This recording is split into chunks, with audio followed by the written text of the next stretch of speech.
Hi friends, this is Uma. இன்றைக்கி நம்ம சேனலில் நம்ம டிஸ்கஸ் பண்ண போகிறது திருப்புகழ் தான். ஸோ வாங்க ஃப்ரெண்ட்ஸ், லேட் பண்ணாமல் டைரெக்டாக டாபிக்குள்ளே போயிடலாம். இன்றைக்கி நம்ம டிஸ்கஸ் பண்ண போகிற திருப்புகளோட ஸ்டார்டிங் லைன் என்னென்னு சொல்லிடுறேன். எப்பயும் போல் பிடிஎஃப் வந்து டவுன்லோட் பண்ணிக்கோங்க. ஆனாத ஞான புத்தியை கொடுத்ததும் அப்படிங்கிறத இன்றைக்கி ஸ்டார்ட் ஆகக்கூடிய திருப்புகள். இந்த திருப்புகள் தான் இன்றைக்கி நம்ம டிஸ்கஸ் பண்ண போகிறோம். ஸோ வாங்க நம்ம ஒவ்வொரு லிரிக்ஸ்க்கு உண்டான மீனிங் வந்து பார்க்கலாம். ஃபஸ்ட்டு ஆனாத ஞான புத்தி அப்படின்னு சொல்லி திருப்புகள் ஸ்டார்ட் ஆகுது. அந்த வரிக்கு உண்டான அர்த்தம் என்ன அப்படின்னா, ஃபஸ்ட்டு ஒவ்வொரு சொல்லுக்கும் நான் விளக்கம் சொல்லுவேன். அந்த வகையில் ஆனாத அப்படிங்கிறதுக்கு என்ன அர்த்தம் சொல்கிறேன். ஆனாத அப்படின்னா இந்த இடத்துல ஆணாமை அப்படின்னு அர்த்தம்.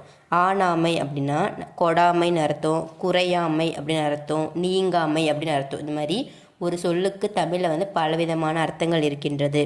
ஸோ ஆணாமைனா நீங்க முடியாதது, குறையாமைனா குறையவே குறையாத, குறைவில்லாத ஒரு தன்மை, கொடாமை, இதெல்லாம் சேர்ந்தது